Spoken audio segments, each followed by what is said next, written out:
Então vamos continuar nosso estudo hoje à noite falando da visão beatífica. Hoje à noite nós vamos ver o final da história, livro de Apocalipse, quer já abrir lá, Apocalipse capítulo 21 e 22.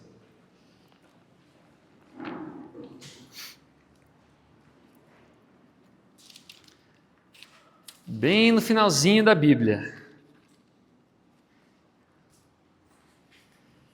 Então nós vimos vários trechos na palavra de Deus que fala acerca desse tema de enxergar a glória de Deus, de ver a face de Deus. E todos esses textos que nós vimos realmente estão apontando a gente para esse texto que nós vamos estudar um pouco hoje à noite. Mas antes de entrar no texto, vamos ter uma palavra de oração. Senhor Deus, nosso Pai, Senhor, nós te louvamos por esse grande privilégio que nós temos de meditar hoje à noite na visão beatífica, nessa realidade que um dia, por causa da obra de Jesus Cristo, nós vamos poder ver a face de Deus e contemplar a Tua beleza.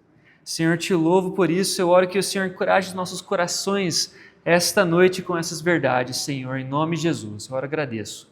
Amém. Vamos começar com uma pergunta, Uma pergunta parecida com o que a gente viu na primeira lição. O que faz o novo céu e a nova terra ser tão maravilhosos? Na primeira aula desse estudo, nós perguntamos por que o céu é o céu.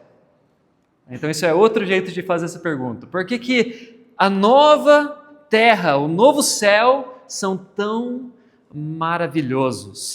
Então vamos ler um texto, algumas passagens aqui de Apocalipse 21 e 22. E vamos ver esse tema aqui de conhecer de fato o nosso Deus, de ver a face de Deus. Começando aqui em Apocalipse 21, começando em versículo 1, vamos ler de versículo 1 a versículo 4.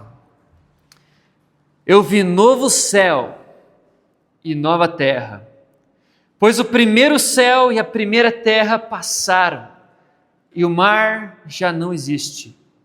Vi também a cidade santa, a nova Jerusalém, que descia do céu da parte de Deus, preparada como uma noiva, enfeitada para o seu noivo.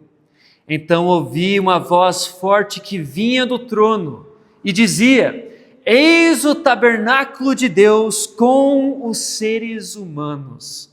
Deus habitará com eles. Eles serão povos de Deus e Deus mesmo estará com eles e será o Deus deles. E lhes enxugará dos olhos toda lágrima. E já não existirá mais morte, já não haverá luto, nem pranto, nem dor, porque as primeiras coisas passaram. Olha só que maravilha, irmãos.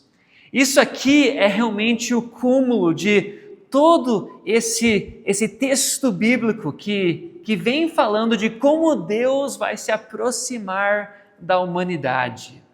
Aqui, desde o começo, era vontade de Deus de habitar com o seu povo, de ter proximidade com o povo escolhido. Mas a gente vê que ao decorrer da narrativa bíblica, o povo de Deus sempre falha. E Deus sempre tem que estar um pouco distante, um pouco inacessível. Mas agora, no final, como que é as coisas? É completamente diferente. Agora, Deus habita no meio dos seus povos. E olha aqui, agora fala no plural. Os povos, versículo 3. Eles serão povos de Deus e Deus mesmo estará com eles e será o Deus deles.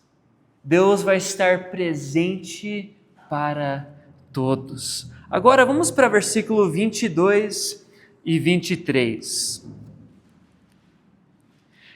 Não vi nenhum santuário na cidade, porque o seu santuário é o Senhor, o Deus Todo-Poderoso, e o Cordeiro.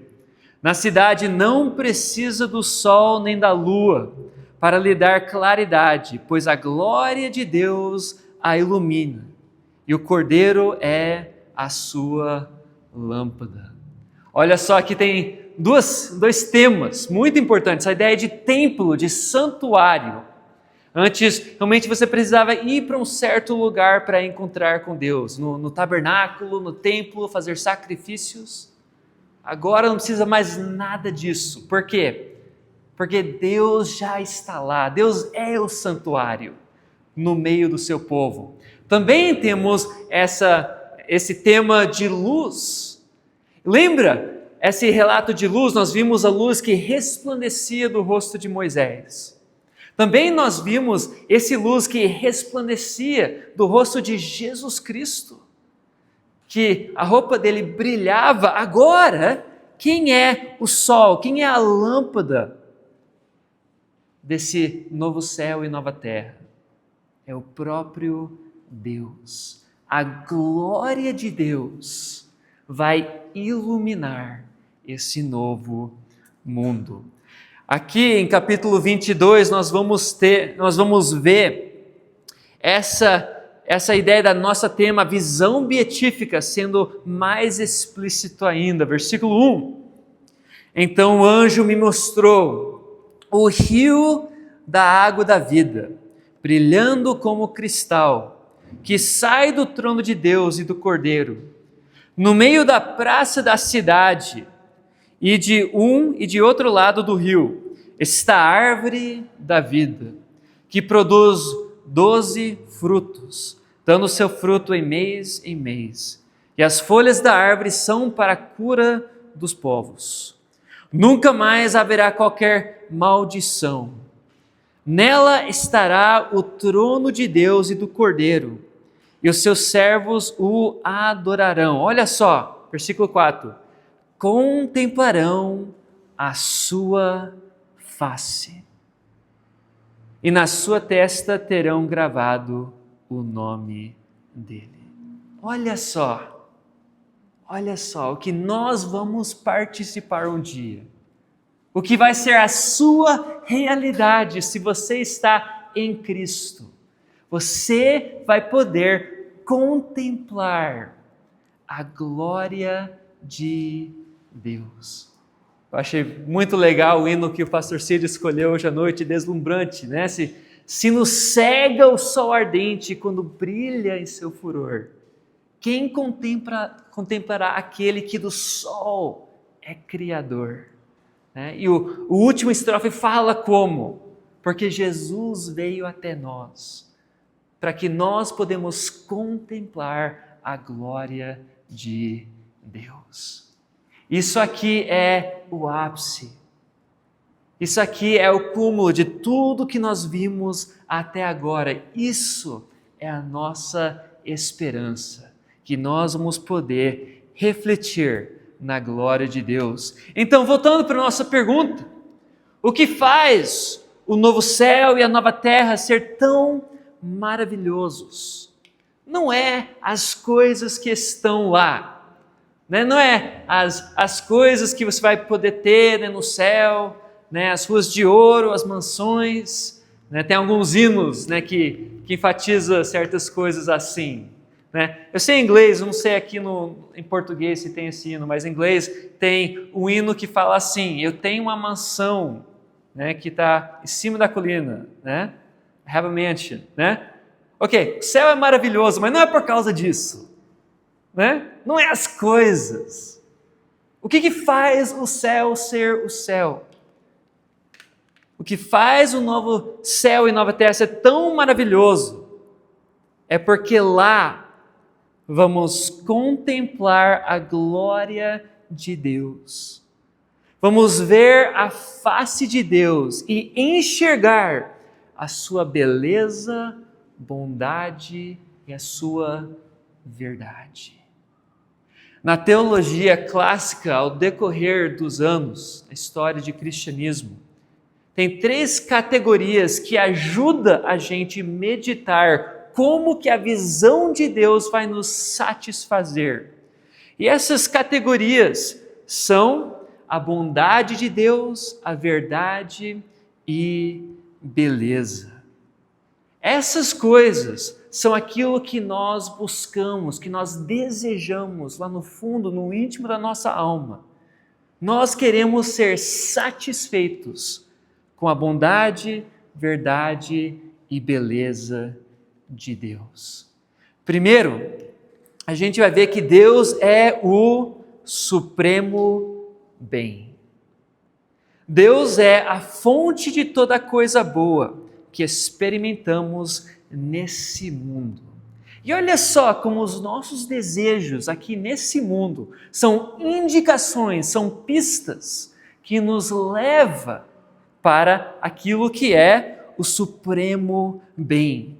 Tiago 1,17 diz: toda boa dádiva e todo dom perfeito vem lá do alto, descendo do Pai das luzes, em quem não pode existir variação ou sombra de mudança. Ou seja, toda coisa boa que você experimenta nessa vida, de onde vem? Por que você, aqui nesse mundo caído, por que você ainda tem boas dádivas na sua vida? Porque isso vem de Deus. Isso nos mostra quem é o nosso Deus.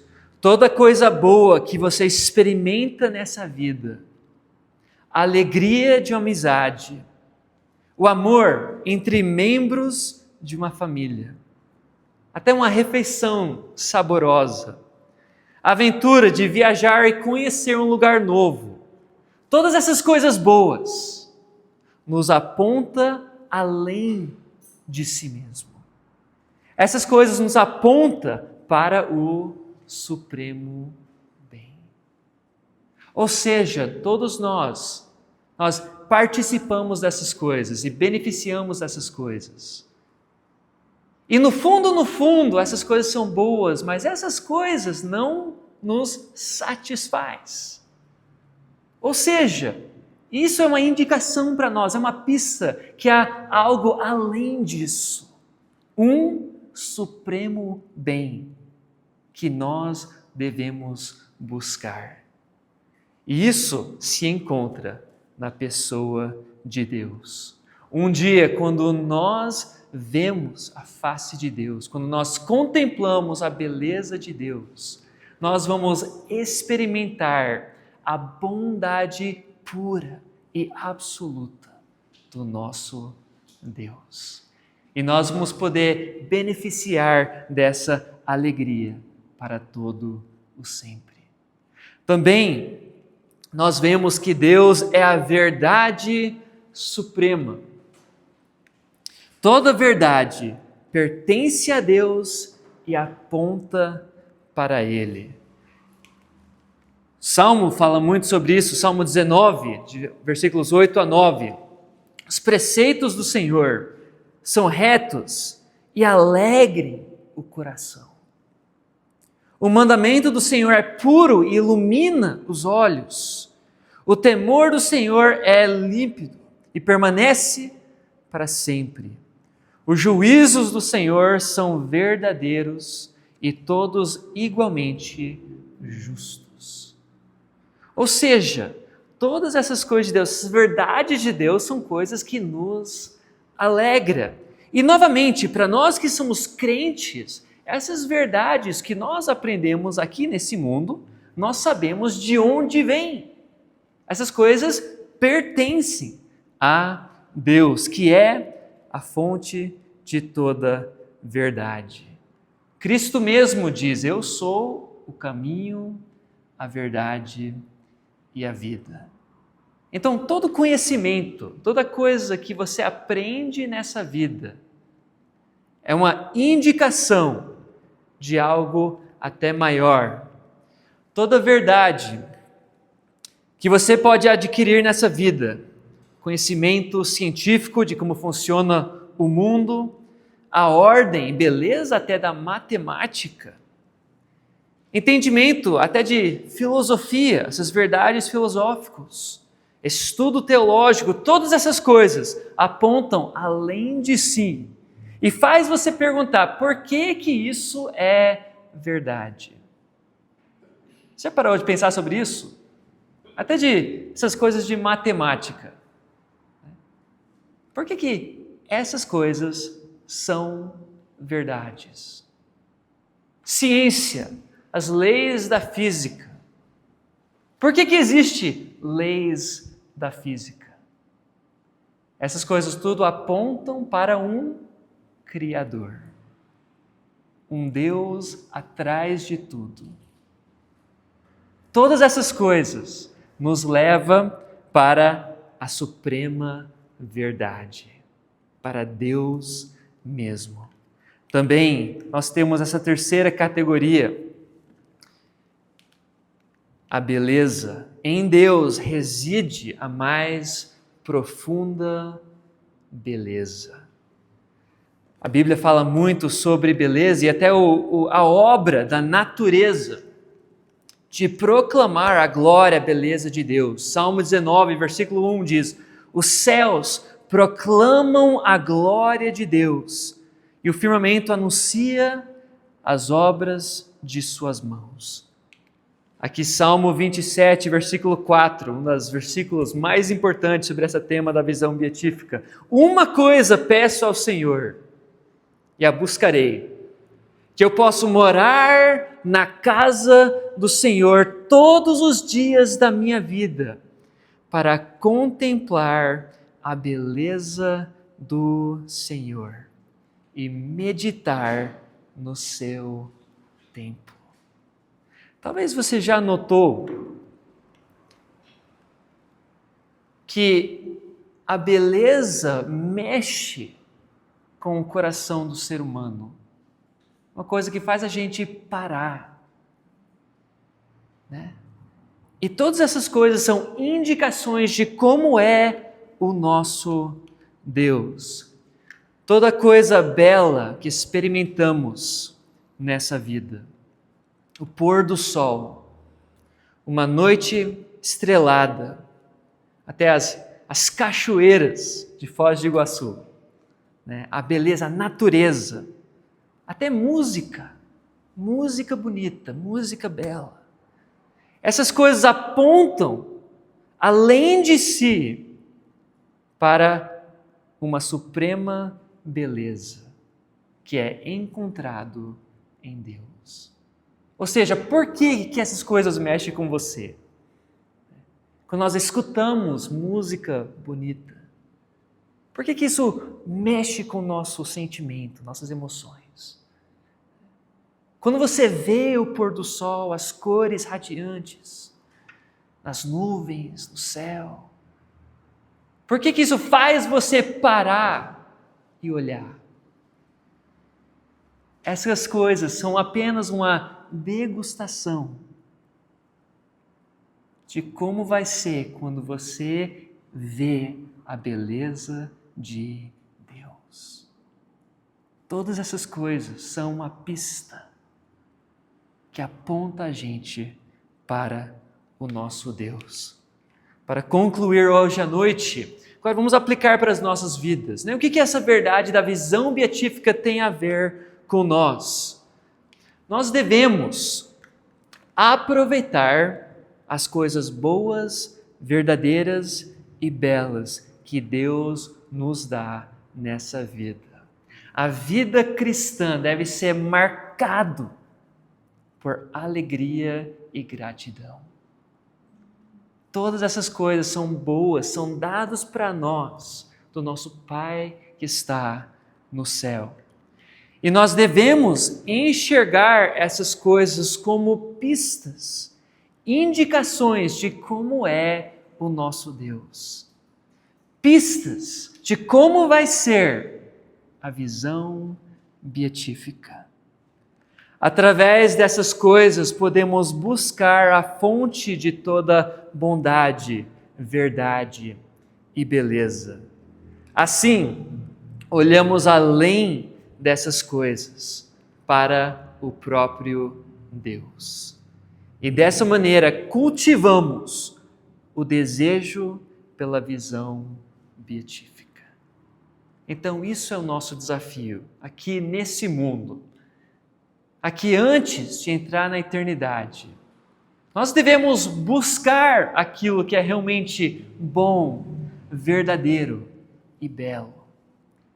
Nós devemos cultivar essas coisas em nossas vidas e lembrar que essas coisas são pistas, indicações de como vai ser maravilhoso a visão da glória de Deus. É interessante o grande contraste que tem entre alguém que já tem Cristo como Salvador e alguém que ainda não tem Cristo como Salvador. O descrente realmente recebe muitas coisas boas na vida.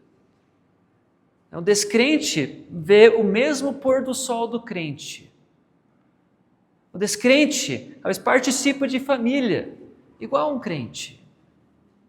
Mas o crente tem a habilidade de ver além dessas coisas, de saber de onde vêm essas coisas e aonde essas coisas estão nos apontando. Ou seja, para o descrente, isso aqui é o mais próximo que eles vão chegar do céu. É o mais próximo que eles vão chegar da visão beatífica. Para nós, isso é só o começo. Isso é só o começo da glória que nos espera no novo céus e a nova terra.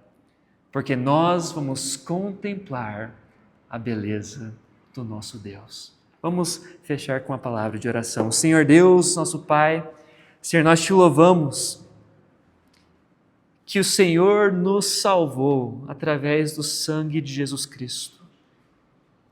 Que o Senhor está nos transformando, que nós podemos buscar e aproveitar as coisas boas, verdadeiras e belas. E nós podemos ver através dessas coisas a bondade, verdade e beleza do nosso Deus. Senhor, eu oro que o Senhor faz essa obra de cultivar em nossos corações esse desejo pela visão beatífica. Eu oro que nós podemos, cada dia mais, procurar a glória de Deus na face de Jesus Cristo. Senhor, talvez tenha alguém aqui hoje à noite que está desanimado aqui na vida cristã. Tem coisas acontecendo que são difíceis, Senhor. E nós questionamos por quê. Eu oro que o Senhor ajude essa pessoa a olhar além de tudo que está acontecendo nessa vida. Olhar para essa realidade eterna e saber que nós vamos ser completamente satisfeitos quando nós contemplamos a Tua face. Senhor, te louvo por isso em nome de Jesus. Amém.